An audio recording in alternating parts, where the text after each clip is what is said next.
Everyone, मैं हूं doctor Priyanka Bhardwaj और मैं हूं राघवेंद्र सिंह परमार। और आज हम बात करने वाले हैं कि अगर आप लोग भी सुपरवाइजर के लिए एम कर रहे हैं तो कौन से ऐसे टॉप मोस्ट इंपॉर्टेंट टॉपिक्स हैं जिसको आपको कवर करना चाहिए ताकि आपका एग्जाम क्रैक हो जाए। बिल्कुल, तो आपको जो स्ट्रेटजी फॉलो करनी है, जो तरीका आपको अपनाना है, इसमें आपको हार्ड वर्क ना करके स्मार्ट वर्क करना है।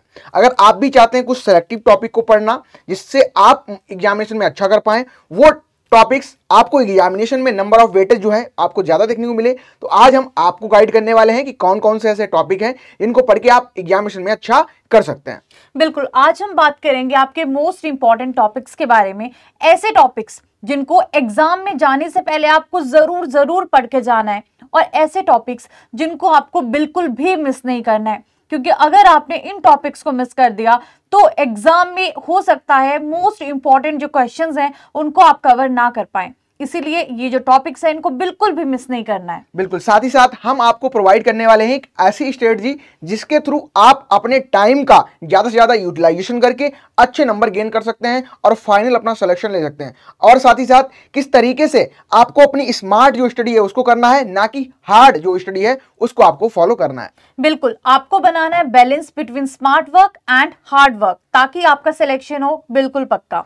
बिल्कुल, तो स्टार्ट करते हैं और सबसे पहले हम अपने फर्स्ट सब्जेक्ट से मूव ऑन करते हैं, जैसे कि एग्रीकल्चर। आप सिलेबस भी पूरा देखेंगे तो सिलेबस में बाकायदा जो मेंशन भी है कि आपको हिंदी पढ़नी है। हिंदी 15 क्वेश्चन आने हैं, राजस्थान का जीके जो है 25 क्वेश्चन आने हैं, और एग्रीकल्चर सेक्शन से आपको टोटल 60 क्वेश्चन देखने को मिलेंगे, और प्रत्येक जो क्वेश्चन रहेगा ये 3 अंक का रहने वाला है। तो बात आती है कि अब ये हम कैसे एनालिसिस कर सकते हैं, ये हमें कैसे पता चला कि ये टॉपिक्स ही ज्यादा इंपॉर्टेंट है, ये टॉपिक्स इंपॉर्टेंट इतने नहीं है।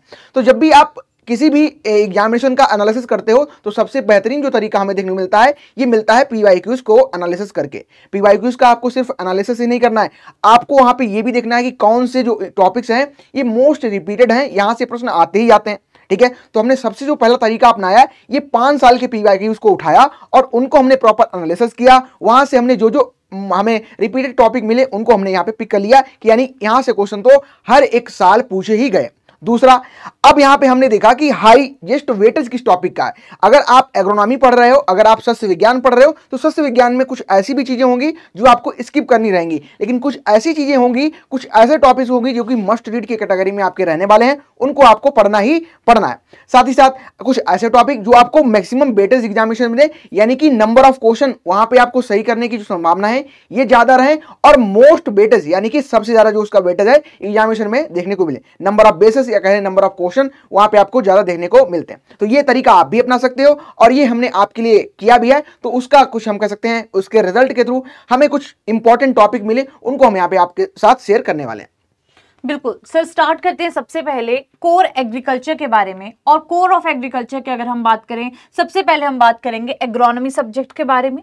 और एग्रोनॉमी की अगर हम बात करते हैं, क्योंकि सर आप डील भी कर रहे हो सब्जेक्ट के बारे में, तो आप प्लीज बच्चों को बताइए कि क्या बेटर यहाँ पे जो टॉपिक्स हैं जिनको उनको बिल्कुल भी नहीं छोड़ना है। बिल्कुल, तो सबसे पहले इंपॉर्टेंट रहता है कि जब भी हम एग्रोनॉमी या शस्य विज्ञान को स्टार्ट करते हैं तो सबसे पहले हमें फंडामेंटल्स को अपने क्लियर करना रहता है। अब फंडामेंटल्स में बात करें तो आपको जैसे कि शुरुआत में एग्रीकल्चर की हम बात करते हैं तो एग्रोनॉमी सब्जेक्ट के बारे में क्या क्या इंपॉर्टेंट हिस्ट्री हो सकती है, बैकग्राउंड हो सकता है, ओरिजिन हो सकता है, क्रॉप की इंपॉर्टेंट हिस्ट्री क्या हो सकती है, फिर आता है वीड क्या है, टिलेज क्या है, इरिगेशन क्या है, यानी कि फंडामेंटल्स जो भी रिलेटेड है, क्लाइमेट से क्या इफेक्ट होता है, ठीक है, क्रॉप रोटेशन क्या है, क्रॉपिंग सिस्टम क्या होता है, इन सब फंडामेंटल्स को हमें अपने बेसिक जो कह सकते हैं कि टॉपिक्स हैं इनको पहले स्ट्रॉन्ग करना पड़ता है। फिर हमारा पोर्शन आता है क्रॉप प्रोडक्शन का। अब जब हमारे फंडामेंटल जो है हो गए स्ट्रॉन्ग, देन हमें काम करना पड़ता है जो आपका क्रॉप प्रोडक्शन वाला चैप्टर है। इसमें 1 बाय 1 करके हम क्रॉप्स को स्टडी करते हैं, और नंबर ऑफ क्रॉप्स की देखोगे तो सिलेबस में भी बाकायदा जो भी राजस्थान की क्रॉप्स हैं उनको मेंशन भी किया गया है। और राजस्थान की अगर आप बात भी करते हो तो वहां पे मोस्टली ऐसी क्रॉप्स को हम ग्रो करते हैं जो कि कहीं ना कहीं वाटर डिफिशिएंट कंडीशन में इनको ग्रो कर सकते हैं, यानी कि पानी की अगर कमी है तो आप ऐसी कौन सी क्रॉप्स को प्रैक्टिस कर सकते हो, राजस्थान रीजन में ग्रो कर सकते हो, तो उन क्रॉप्स को छोड़ना ही नहीं है। जैसे कि अगर बात करें अभी हाल फिलहाल में हमने मिलेट ईयर भी सेलिब्रेट किया, यूएन के द्वारा मिलेट ईयर रखा गया। मिलेट से रिलेटेड कौन कौन से क्रॉप्स रिलेटेड होते हैं, मेजर मिलेट्स कौन कौन से हैं, माइनर मिलेट्स कौन कौन से, तो उनको तो आपको पढ़ के ही जाना है। क्योंकि देखो जब भी कोई भी चीज, जैसे कि इस समय हाल फिलहाल में आप देखोगे तो एआई इन एग्रीकल्चर बहुत ज्यादा ट्रेंड में है, और आप देखते भी हैं प्रिसीजन फार्मिंग हो गया, साइट स्पेसिफिक न्यूट्रिएंट मैनेजमेंट हो गया, है ना, जीपीएस का प्रयोग हो गया, ये सारी जो टेक्निक्स हैं जो कि एग्रीकल्चर को और स्मार्ट कैसे बना रही हैं, क्लाइमेट स्मार्ट जो एग्रीकल्चर है ये किस तरीके से फॉलो किया जा रहा है, नॉर्मलाइज्ड डेविएशन इंडेक्स क्या होता है, ये सारी चीजें जो ओवरऑल आपको कह सकते हैं। देखो हाल फिलहाल में अगर देखोगे तो किसी भी क्रॉप को जब आप पढ़ते हो तो उसमें पूरा एग्रीकल्चर कवर हो जाता है। एक क्रॉप में आप उसके इंसेक्ट भी पढ़ते हो, आप डिजीज भी पढ़ते हो, सीड के बारे में भी पढ़ते हो, क्लाइमेट के बारे में पढ़ते हो, प्रैक्टिसेस सॉइल के बारे में पढ़ते हो। तो ओवरऑल यहाँ पे सिर्फ एग्रोनॉमी सब्जेक्ट कहा गया है, और एग्रोनॉमी में आपको ओवरऑल सारे सब्जेक्ट का कॉम्बिनेशन यहाँ पे देखने को मिलेगा।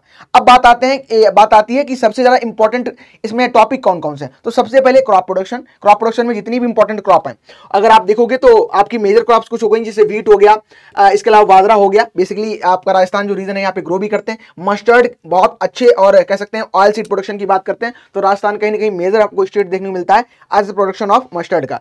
ठीक है, साथ साथ ग्राम हो गया, चिकपी हम इंडिया की बात करते हैं तो वर्ल्ड में भी लगभग 50% प्रोडक्शन यहाँ पे देते हैं। और मेजर क्रॉप पल्स हैं, ऑयल सीड हैं, ठीक है, मिलेट्स सबसे ज्यादा इंपॉर्टेंट रहने वाले हैं। तो मिलेट्स वगैरह जो भी क्रॉप्स आपकी हैं, ऐसी फसल जो कि राजस्थान में मेजर रूप से ग्रो की जाती हैं, जिनका सबसे ज्यादा कल्टीवेशन एरिया आपको राजस्थान में देखने को मिलता है, उनको तो आपको पढ़ के ही जाना है। ठीक है, अब जब क्रॉप आप पढ़ते हो तो उसी में आप सॉइल पढ़ते हो, किस प्रकार की सॉइल में उसको उगाया जा रहा है। तो यानी कि अब सॉइल के बारे में पढ़ना है, सॉइल में कौन कौन से इंपॉर्टेंट न्यूट्रिएंट्स होते हैं, एसेंशियल प्लांट न्यूट्रिएंट कौन कौन से हैं, सॉइल की फर्टिलिटी डिक्लाइन क्यों कर रही है डे बाय डे। आप साल्ट अफेक्टेड सॉइल की बात करते हो तो राजस्थान रीजन में क्या है, सबसे दिक्कत जो है वो पानी की है, यानी कि हम कह सकते हैं जो नमी है वो फसल के लिए अवेलेबल नहीं है, पानी की कमी है। तो अब सैलाइन सॉइल बन रही है, अल्कलाइन सॉइल बन रही है, डिफरेंट टाइप की आप कह सकते हो डिग्रेडेड सॉइल देखने को मिल रही है। तो यानी कि सॉइल वाला जो पूरा सब्जेक्ट है एज प्रोस्पेक्टिव आपको सॉइल पढ़ना है, साथ ही साथ जो सॉइल के इंपॉर्टेंट टॉपिक हो सकते हैं, एसेंशियल प्लांट न्यूट्रिएंट है, इन सभी को पढ़ के जाना है। देन तो बिल्कुल सर, यहाँ पे हमें ये चीज क्लियर होगी कि जब हम एग्रोनॉमी की बात करें तो एक तो जो क्रॉप्स हैं, क्रॉप्स तो पढ़नी है, लेकिन क्रॉप को एज अ होल हमें कवर करना है। सिर्फ क्रॉप क्या है, उसका साइंटिफिक नेम क्या है, हमें यहाँ तक लिमिटेड नहीं रहना है। कौन सी डिजीज उसमें आती हैं, कैसे सीड प्रोडक्शन होता है, क्योंकि जो सिलेबस है, सिलेबस में क्लियर पार्ट वहां पे दिया गया है कि जो सीड है, बीज की क्लासिफिकेशन है, बीज का वर्गीकरण है, या न्यूक्लियर सीड कैसे बनता है, उसके आगे जो प्रोजेनिस होती है उनको क्या बोलते हैं। तो हमें ओवरऑल जितना भी एग्रोनॉमी है ये सारा कवर करना पड़ेगा।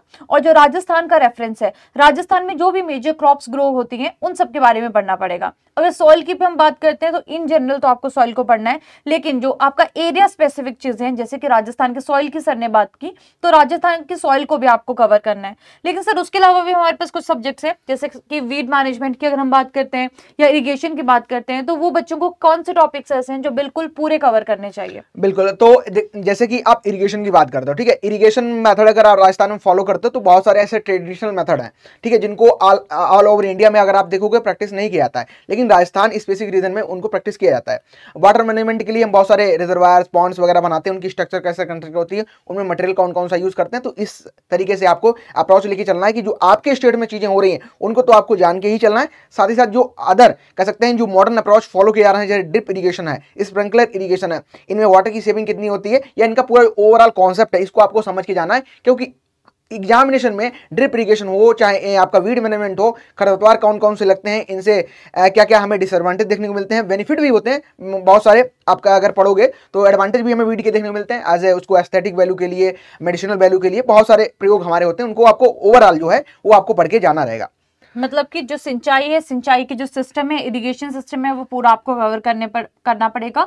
एडवांटेजेस और डिसएडवांटेजेस, ये सारी चीजें आपको कवर करनी पड़ेगी अगर हम कोर एग्रीकल्चर की बात करते हैं। और क्योंकि जैसा कि बच्चों को पता है कि यहाँ पे जो पेपर का वेटेज है 60 क्वेश्चंस हैं जो हमारे 3 सब्जेक्ट से आ रहे हैं, तो डेफिनेटली जो ये 60 क्वेश्चंस भी होंगे ना, ये ओवरऑल सारे एस्पेक्ट्स को कवर करेंगे। तो आप ध्यान रखिएगा कि ये जो टॉपिक सर ने सामने आपको स्क्रीन पे बताए हैं, इन टॉपिक्स को जरूर कवर करके जाइएगा। बिल्कुल मैम।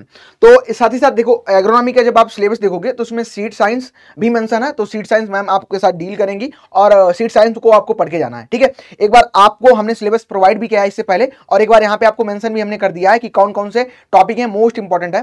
पहला सब्जेक्ट हमारा एग्रोनॉमी कंप्लीट हो गया, देन आता है हॉर्टिकल्चर, ठीक है, उद्यान विज्ञान। अब हॉर्टिकल्चर एज प्रोस्पेक्ट बात करते हैं जब हम ऐसे रीजन की जहाँ पे मॉइस्चर की कमी है, मॉइस्चर इनबैलेंस है, ठीक है, तो हॉर्टिकल्चर से रिलेटेड जितने भी फ्रूट क्रॉप हैं, वेजिटेबल क्रॉप हैं, ठीक है, मेडिसिनल क्रॉप हैं, स्पाइसेस, स्पाइसेस के लिए तो राजस्थान हम कह सकते हैं कि फेमस भी है और बहुत सारे इंस्टीट्यूट भी आपको वहां पे देखने को मिलते हैं। तो जितने भी हॉर्टिकल्चर की इंपॉर्टेंट क्रॉप हैं, और क्रॉप वो जो जिनका जैसे सिट्रस के जितनी भी इंपॉर्टेंट क्रॉप्स आती हैं सिट्रस फैमिली में, वो सभी राजस्थान में अच्छी मात्रा में ग्रो की जाती हैं। इसके अलावा रीजन स्पेसिफिक कुछ क्रॉप्स होती हैं जो कि आपकी हॉर्टिकल्चर में आपको देखने को मिलती हैं, उनको आपको पढ़ के जाना है। फिर आता है इसी में मैम वेजिटेबल कल्टीवेशन। तो वेजिटेबल कल्टीवेशन में आपको वेजिटेबल जितनी भी इंपॉर्टेंट हैं, जितनी भी क्रॉप्स आपको मेंशन की गई हैं, उनको आप पढ़ लेना। साथ ही साथ उसकी कौन कौन सी इंपॉर्टेंट वैरायटीज हैं उनको आप एक बार देख लेना। और मॉडर्न वैरायटी, कोई बायोफोर्टिफाइड वैरायटी निकाली जाती है, जेनेटिक मॉडिफाइड वैरायटी निकाली जाती है, इंपॉर्टेंट फीचर क्या है, कहाँ से निकाली गई, तो ये सारी चीजें आप कवर करके होल अप्रोच में आप यहाँ पे जा सकते हो। बिल्कुल, मोस्ट इंपॉर्टेंट टॉपिक्स की अगर हम हॉर्टिकल्चर में भी बात करें तो सबसे पहले तो जैसे कि प्रोपेगेशन मेथड है, कौन सी क्रॉप को कैसे प्रोपेगेट किया जाता है, ये चीज आपको डेफिनेटली पता होनी चाहिए कि किस क्रॉप में कौन सा मेथड है प्रोपेगेशन का। दूसरे इंपॉर्टेंट टॉपिक्स की अगर हम बात करते हैं जैसे कि ऑर्चर्ड मैनेजमेंट है, फ्रूट कल्टीवेशन है, जितने भी इंपॉर्टेंट फ्रूट्स हैं वो सारे आपको कवर करने। जैसे कि हमने एग्रोनॉमी में बात किया कि पूरी अप्रोच को आपको फॉलो करना है, वैसे हॉर्टिकल्चर में भी आप ओवरऑल क्रॉप के बारे में बात करेंगे। इसके अलावा वेजिटेबल अगर हम कल्टीवेशन की बात करें, कौन कौन सी इंपॉर्टेंट वैरायटीज हैं वो तो आपको पता ही होना चाहिए, फ्रूट्स में भी वेजिटेबल्स में भी कौन से फिजियोलॉजिकल डिसऑर्डर्स उसमें आते हैं, क्योंकि आपको पता है हर एग्जाम में एक आधा क्वेश्चन जो आपका फिजियोलॉजिकल डिसऑर्डर्स है उस पर डेफिनेटली आता है कि किसकी कमी से क्या चीज होती है, तो वो डेफिनेटली आपको पढ़ के जाना है। जितनी भी आपकी बाकी की क्रॉप्स हैं, जैसे कि जो भी मोस्ट इंपॉर्टेंट क्रॉप्स हैं, जैसे कि सोलेनेशियस क्रॉप्स हैं या फिर आपके क्रूसिफर्स हैं या फिर आपके कोल क्रॉप्स हैं, तो जितने भी इनमें डिसऑर्डर्स आते हैं इनको आप डेफिनेटली एक बार जरूर गो थ्रू करिए और पढ़ के जाइए, क्योंकि एग्जाम में यहाँ से क्वेश्चंस पूछे जाते हैं। बिल्कुल, और साथ ही साथ जो हमारा हॉर्टिकल्चर का एक पार्ट ही हम कह सकते हैं पोस्ट हार्वेस्ट टेक्नोलॉजी है, ठीक है। पोस्ट हार्वेस्ट से आप देखोगे कि कोई एग्जामिनेशन अभी हाल फिलहाल में 1-2 साल से हो रहा है, वहां पे क्वेश्चन आपको देखने को मिलते हैं, चाहे पोस्ट हार्वेस्ट से रिलेटेड कोई क्वेश्चन हो या फिर उसमें जो बनने वाले प्रोडक्ट हैं, जैम है, जेली है, मुरब्बा है, सिरप है, बहुत सारे प्रोडक्ट हम लोग बनाते हैं। और पोस्ट हार्वेस्ट का कितना परसेंट है, किस क्रॉप का सबसे ज्यादा पोस्ट हार्वेस्ट हम करते हैं, पोस्ट हार्वेस्ट वाला जो सेक्शन हमारा है, आपको बहुत सारी बुक्स हैं वहां पे आपको मिल जाएगा। इस पोर्शन को आप बिल्कुल छोड़िएगा नहीं और इसको आप पढ़ के जाइएगा। बिल्कुल, बहुत इंपॉर्टेंट बात बोली सर ने कि जो वेजिटेबल प्रोसेसिंग है या फ्रूट प्रोसेसिंग है, इस पार्ट को भी आपको जरूर कवर करना है। मोस्ट ऑफ द स्टूडेंट्स क्या करते हैं, हॉर्टिकल्चर में सिर्फ क्रॉप्स को पढ़ के चले जाते हैं कि एग्जाम में जो आएगा वो देख लेंगे, लेकिन ये माइनर क्वेश्चंस आपके जहां से क्वेश्चन आ जाते हैं सब्जेक्ट से, वहां पे जब आप क्वेश्चंस को अटेम्प्ट नहीं करते हैं तो मेरिट में डेफिनेटली आपको जो डिफरेंस है वो देखने को मिलता है। इसीलिए अभी से, क्योंकि आप तैयारी कर रहे हैं एग्जाम की, आपके पास टाइम भी है, तो ये जितने भी टॉपिक्स आपको बताए जा रहे हैं इन पे जरूर फोकस करिएगा। बिल्कुल मैम, तो ये 2 हमारे सब्जेक्ट इंपॉर्टेंट हो गए। देन आता है हमारा लास्ट और सबसे इंपॉर्टेंट सब्जेक्ट, कह सकते हैं कि 20 क्वेश्चन यहाँ से भी आने, और एनिमल हस्बेंड्री यानी कि पशुपालन। देखो, पशुपालन की जब भी हम बात करते हैं तो इसको भी सेक्शन में आप डिवाइड कर सकते हो। एक तो आपका जो ब्रीड सेक्शन हो गई, चाहे आपकी काऊ की कोई ब्रीड हो, बुफेलो की हो, सिप की हो, गोट की हो, इन ब्रीड्स के बारे में इंपॉर्टेंट फीचर्स क्या क्या है, कहाँ से इसका ओरिजिन हुआ है, कितना ये मिल्क प्रोड्यूस करती है। फिर दूसरा पोर्शन हमारा आता है मिल्क वाला कैटेगरी, यानी कि मिल्क से कौन कौन से प्रोडक्ट बनाते हैं। इसके अलावा जो मिल्क प्रोडक्ट है, मिल्क में किस तरीके से पॉस्चराइजेशन कैसे हम वर्क करता है, ठीक है, इसका टेम्परेचर कितना होता है। साथ ही साथ प्रोडक्ट जो बनते हैं डिफरेंट, इनमें कितना परसेंट प्रोटीन होता है, कितना परसेंट कह सकते हैं वाटर होता है। बहुत सारे ऐसे टॉपिक जब आप पढ़ोगे तो आपको डिटेल में पता लगेगा। बिल्कुल, कॉन्स्टिट्यूएंट्स हमें पूरे बहुत अच्छे से कवर करके आने हैं कि जो भी डेयरी प्रोडक्ट्स हैं उनमें क्या क्या पाया जाता है, किस किस की मात्रा कितनी होती है, उस चीज को जरूर देख के जाएं, जो भी इकोनॉमिक इंपॉर्टेंट प्रोडक्ट्स हैं आपके पास। बिल्कुल, सबसे पहले बात कर लेते हैं इंपॉर्टेंट एनिमल जो भी ब्रीड रहेंगी, और ब्रीड आपकी काऊ की, बुफेलो की, सीप की, गोट की, ठीक है। अब मोस्ट इंपॉर्टेंट रहने वाला है सीप और गोट, ठीक है, क्योंकि राजस्थान में बेसिकली जो फार्मर्स है, ये अगर क्रॉपिंग सिस्टम कोई क्रॉप उगा भी रहे तो साथ साथ अपन कह सकते हैं कि अवरेंट वेदर कंडीशन है, ठीक है, अनफेवरेबल जो वेदर कंडीशन होती है इनसे बचने के लिए एनिमल की रियरिंग भी साथ साथ करते हैं। तो आप देखोगे कि गोट है, बकरी है, ठीक है, जो सीप है, इसको बेसिकली यहाँ पे ज्यादा कह सकते हैं कि एक हिसाब से डोमेस्टिकेशन इसका ज्यादा किया जाता है। इसके अलावा और इसकी जो ब्रीड्स हैं सर वो भी काफी इंपॉर्टेंट रहने वाली हैं कि कौन सी ब्रीड किसके लिए डेवलप की गई है या कौन सी ब्रीड का क्या इंपॉर्टेंस है, उसको जरूर पढ़ के जाएं। बिल्कुल, कभी कभी क्रॉसेस से भी पूछ लेते हैं कि किसका क्रॉस है ये, तो उनका भी आप थोड़ा ध्यान रख के आप पढ़ के जाएं। बेसिकली यहाँ पे आपको सुपरफिशियल दिया गया है कि आपको क्या पढ़ना है, आपको पढ़ना तो सारा कुछ डिटेल में ही है और वो हम सारी चीजें कवर भी करते हैं। इसके अलावा एनिमल डिजीज में बेसिकली अगर कोई डिजीज हो रही है तो उसका किसके कारण हो रही है, उसके सिम्टम क्या है, उसकी रोकथाम कैसे करते हैं। जैसे कि कभी कभी पूछ लेते हैं FMD, foot and mouth disease है, तो इसके लिए कौन सी वैक्सीन लगाते हैं, एग्जामिनेशन में डायरेक्ट क्वेश्चन ऐसे पूछ लिया जाता है, तो उसको आपको पढ़ के जाना है, ठीक है। बहुत सारी डिजीज पढ़ेंगे आप, फंगस के थ्रू होती हैं, बैक्टीरिया के थ्रू होती हैं, वायरस के थ्रू होती हैं, ठीक है, और ट्रांसमिशन भी होता है, इनका ट्रांसमिशन पूछ लिया जाता है, तो उसको थोड़ा इंपॉर्टेंस देके आप पढ़ के यहाँ से जाएं, ठीक है।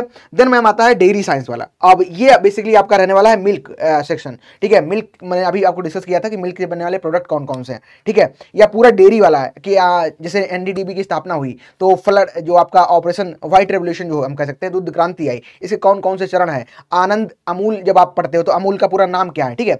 इस तरीके से सारी चीजें आपको पढ़ के जानी है। पूरा आपका जो रहेगा हम कह सकते हैं मिल्क प्रोडक्शन वाला, ठीक है। कॉम्पोजिशन वगैरह सारी प्रोसेसेस, ये सारा आपको इस सेक्शन में कवर करना है। आगे बात करते हैं सर। तो ये हमारे सब्जेक्ट हो गए। डेफिनेटली अब हमने तीनों सब्जेक्ट के बारे में बता दिया। ये हमारा एग्रीकल्चर का मास्टर प्लान रहने वाला है। अब मैम बात करते हैं कि सबसे इंपॉर्टेंट ये है कि अगर एग्रीकल्चर के आप बैकग्राउंड के हैं ही, साथ ही साथ ये आता है कि अब आपने 60 क्वेश्चन तो देख लिए, लेकिन 60 क्वेश्चन सिलेक्शन नहीं होने वाला फाइनली। तो हमें क्या स्ट्रेटजी फॉलो करनी चाहिए ताकि हम लगभग एग्जामिनेशन अगर आपको क्रैक भी कोई करना होता है तो लगभग 80% 85% तक आप जाते हो तो बिल्कुल डेफिनेटली आप उस एग्जाम को क्रैक कर सकते हो। बिल्कुल सर, यहाँ पे आप देख रहे हैं कि जो आपको टोटल नंबर ऑफ पेपर देखने को मिल रहा है वो 300 नंबर का देखने को मिल रहा है। 300 में से आप देखोगे 120 क्वेश्चंस, ध्यान से सुनिएगा, 120 क्वेश्चंस आपके राजस्थान जीके से आ रहे हैं और हिंदी से आ रहे हैं। दैट मीन्स कि 120 क्वेश्चन है, 40% ऑफ द जो पेपर है आपका वो हिंदी और राजस्थान जीके से आ रहा है। तो सिर्फ एग्रीकल्चर पढ़ने से काम नहीं चलेगा, आपको राजस्थान का जीके और साथ में हिंदी पे भी बराबर ध्यान देना पड़ेगा। और अगर आपको पेपर में अच्छा स्कोर करना है तो आपको एग्रीकल्चर को, जीके को और हिंदी को, तीनों सब्जेक्ट्स को इक्वल टाइम देना पड़ेगा और तीनों का बैलेंस बनाकर चलना पड़ेगा। यहाँ पे अगर सर एक बार अप्रोच की बात कर लेते हैं, एक हमने रूल डिस्कस किया था आज, दैट इज 80/20 रूल। कैसे ये गेम चेंजर हो सकता है सिलेक्शन के लिए? बिल्कुल, जैसे कि मैंने बताया आपको राजस्थान और हिंदी, ठीक है। 15 क्वेश्चन आपके हिंदी के आने हैं, 25 क्वेश्चन आपके राजस्थान जीके के आने हैं और बहुत इंपॉर्टेंट रहने वाला है। देखो हिंदी तो मोस्टली आप अगर कहीं ना कहीं आपका जो अगर बैकग्राउंड चेक किया जाए, बैकग्राउंड देखा जाए तो आपने कहीं ना कहीं हिंदी पढ़ी है, लेकिन अब बात आती है जो अदर स्टेट के स्टूडेंट हैं उनके लिए राजस्थान जीके में थोड़ी समस्या हो सकती है। यानी कि 25 क्वेश्चन में उनको मजबूत करना पड़ेगा, तभी कहीं कहीं वो कट ऑफ को क्लियर कर पाएंगे। तो इसमें आपको सबसे ज्यादा इंपॉर्टेंट जो हमारा रूल कर सकता है वो 80/20 का है। इसमें बेसिकली करना क्या है, आपको 20 जो मोस्ट कह सकते हैं वेटेज के टॉपिक हैं, इन पे आपका 80% जो टाइम है ये आपको देना है। आप कैसे करना है, अभी हमने आपको सभी सेक्शंस को यहाँ पे बता दिया कि एग्रीकल्चर के 60 जो आपके क्वेश्चन आने हैं इसमें किस किस टॉपिक का कितना वेटेज रहने वाला है। यानी कि अब जब सबसे ज्यादा जो वेटेज देखें तो इन्हीं टॉपिक का रहने वाला है। अब 80% अपनी स्टडी, यानी कि अगर आप मान लो आप दिन में 8 घंटा भी पढ़ाई करते हैं, 10 घंटा पढ़ाई करते हैं, तो 10 में से आपको 8 घंटा तो अपना जो टाइम है बेसिकली इन्हीं टॉपिक को, मोस्ट अवेटेड टॉपिक्स को ही देना है, ठीक है। फिर आप क्या कर सकते हो, और भी आपके पास है, फिर आप जो आपके पीवाईक्यूज हैं इनका एनालिसिस करो। साथ ही साथ जो आप अभी से, ऐसा देखो कभी कभी ये होता है कि हम प्रैक्टिस जो है लेट स्टार्ट करते हैं। अब एग्जामिनेशन के 15 दिन रह गए, 10 दिन रह गए, तो हम सोचते हैं चलो ठीक है काम करते हैं, प्रैक्टिस स्टार्ट करते हैं, लेकिन नहीं, ये आपका मिरर होता है, ठीक है। आप कितना भी अच्छा पढ़ लो, आप कितना भी अच्छा उस सब्जेक्ट के बारे में समझ लो, लेकिन अब वो जो पेपर आपके सामने मिलने वाला है ये किसी और के द्वारा सेट किया गया, वो आपकी अंदर की क्वालिटी नहीं, उसको पता है कि आपको क्या आता है, उसको पता है कि मुझको क्या आता है, उसने इस तरीके से पेपर को सेट किया। तो आपको अपना जो बेस्ट है वो आपको पीवाईक्यूज का एनालिसिस करके और साथ साथ जो मॉक टेस्ट रहते हैं उनको देके पता चलता है। सर ये आपने बहुत सही बोला कि आपको कितना समझ आ रहा है वो वहां पे मैटर तो करेगा ही, लेकिन कितना आप आंसर कर रहे हो वो ज्यादा वहां पे मैटर करेगा। तो बेसिकली जब आप पढ़ाई कर रहे हो, आप पढ़ाई का रिजल्ट भी आपको देखना है कि क्या आप क्वेश्चंस को सॉल्व कर पा रहे हो, क्या जितने क्वेश्चंस आपको पूछे जा रहे हैं वो क्वेश्चन आप सही कर रहे हो। अगर कहीं पे आप गलती कर रहे हो तो आप कहाँ पे गलत जा रहे हो, कौन सा ऐसा टॉपिक था, कौन सा ऐसा कॉन्सेप्ट था जिसको आप वहां पे अंडरस्टैंड नहीं कर पाए या समझ नहीं पाए। तो ये चीज को एनालाइज करना बहुत जरूरी होता है और इसके लिए एक शीशा चाहिए होता है जो आपको बताए कि आपने क्या सही किया है, क्या गलत किया है। और वही शीशे का काम आपके जो पीवाईक्यूज है या फिर जो आप टेस्ट लगा रहे हो वो आपको बता रहे हैं कि आप कितना सही जा रहे हो। अभी आपके पास में अच्छा खासा टाइम है जिसमें आप ये सारे सब्जेक्ट्स को, सारे इंपॉर्टेंट टॉपिक्स को बहुत बहुत अच्छे से कवर कर सकते हो। लेकिन जैसा कि सर ने बोला, अगर आप लास्ट के 10-15 दिन में सोचोगे कि अब जाके मैं प्रैक्टिस करता हूं, तो हो सकता है कहीं ना कहीं आपको वैसे रिजल्ट्स देखने को ना मिले जो कि आपको अभी से कंसिस्टेंसी से देखने को मिलेंगे। बिल्कुल, तो हिंदी और जीके को स्किप आपको नहीं करना है, राजस्थान का जीके आपको पढ़ना है, हिंदी साथ साथ आपको पढ़ के चलना है। पीवाईक्यूज को आप भी एक बार एनालिसिस करो, हमने आपका एनालिसिस करके यहाँ पे मोस्ट अवेटेड टॉपिक्स को निकाल लिया। और मॉक टेस्ट आप बिल्कुल देखो, हो सकता है कि आप वीक में 1-2 या 2 जो आपकी सुटेबिलिटी हो सकती है, कंफर्टेबल जैसे तरीके से आप हो उस तरीके से दो। एग्जामिनेशन में आपको जब ऑफलाइन पेपर होना है, ऑनलाइन होना है, या जिस तरीके से पेपर होना है, तो उस तरीके से कंडीशन जो है उनको बना के अपना जो पेपर यानी कि मॉक टेस्ट है उसको आप देने वाले हो, ठीक है। तो ये इसके अलावा और क्या कर सकते हैं, तो फर्स्ट आपको ये फॉलो करना है। देन अब यहाँ पे सबसे इंपॉर्टेंट आता है, मैम बैक करना, देन आता है कि अब ये प्रैक्टिस हमने यहाँ पे फॉलो कर ली, ठीक है। इस तरीके से हमने सारी चीजें देख ली। देन हमको कैसे और अच्छा इस एग्जामिनेशन में प्रैक्टिस करनी है। आगे ओके बिल्कुल। अब बात करते हैं कि आपको चीजों को बैलेंस करके चलना पड़ेगा। एक तो जो हमने बोला 80/20 रूल, इसको तो आप जरूर फॉलो करिए। इसके अलावा जैसे हमने बोला हिंदी और जीके जो है वो आपका गेम चेंजर होने वाला है, तो हिंदी और जीके पे भी आपको बिल्कुल बराबर ध्यान देना है यहाँ पे। सर आगे बात करें। यस मैम, तो ये प्रैक्टिस आपको फॉलो करनी है। आपको खुद का भी एनालिसिस करना है, खुद का भी एनालिसिस करना है कि आप अभी कहाँ पे आप कह सकते हैं आपकी स्ट्रेंथ है और कौन सी चीज आपको वीकनेस लगती है अपनी खुद की। ठीक है, खुद बैठो, खुद को थोड़ा टाइम दो, आपको सारी चीजें पता चल जाएंगी। ठीक है, बिल्कुल प्रैक्टिस करिए, प्रैक्टिस से ही चीजें आगे जाके आपके लिए बेटर हो पाएंगी। जितना खुद को आप रिफाइन कर सकते हैं, जितना अपना बेटर वर्जन बना सकते हैं, उतना बेटर वर्जन बताइए। और वो आपका बेटर वर्जन कैसे बनेगा, जब आप पढ़ेंगे, कॉन्सेप्ट्स को क्लियर करेंगे और जहां पे आपकी वीकनेसेस हैं, वीकनेस को आप आइडेंटिफाई करोगे और उनको स्ट्रेंथ में अगर कन्वर्ट करोगे, तभी आगे जाके जो आपका सिलेक्शन है या टॉप रैंक है वो आ पाएगा। बिल्कुल, तो एक बार पूरा हम ब्रेक डाउन कर देते हैं जो सारी चीजें हमने आपको बताई।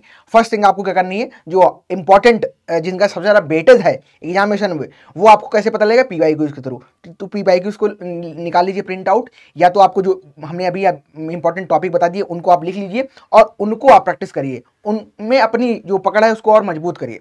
दूसरा, आपको सबसे ज्यादा स्कोरिंग जो पोर्शन देखने को मिल रहा है एग्रीकल्चर के अलावा जीके और जो आपका कह सकते हैं हिंदी वाला पोर्शन है, इसको बिल्कुल स्किप नहीं करना है, साथ ही साथ इसको भी आपका स्ट्रांग बनाना है। ठीक है, और सबसे ज्यादा इंपॉर्टेंट ये है कि आपको अपने टाइम ड्यूरेशन जो भी है, ठीक है, एक फिक्स कर लेना पढ़ने का, आपको प्रॉपर प्लान बना लेना है, कितने टाइम मुझे एग्रीकल्चर पे देना है, कितना मुझको हिंदी और जीके पढ़ना है। तो उन सभी चीजों को आप पहले से लिख लीजिए। जब आप लिख लेते हैं किसी चीज को, तो आपकी जो भी प्रॉब्लम्स आपको लगती हैं कि ये प्रॉब्लम है, तो वो कहीं ना कहीं बहुत मात्रा में कम हो जाती हैं। बिल्कुल, तो ये चीजें अगर आप फॉलो करोगे तो डेफिनेटली आपको एग्जाम में अच्छे रिजल्ट्स देखने को मिलेंगे। बाकी आपको कोई भी डाउट होगा तो आप वीडियो के कमेंट सेक्शन में ड्रॉप कर सकते हैं अपने डाउट्स को, और हम ट्राई करेंगे आपके सारे डाउट्स को रिजॉल्व करने के लिए। बाकी अपनी जो पढ़ाई है उसको जारी रखिए, कोई भी आपको प्रॉब्लम आएगी आप पूछ सकते हैं। थैंक यू सो मच, मिलेंगे किसी और सेशन में। Thank you everyone.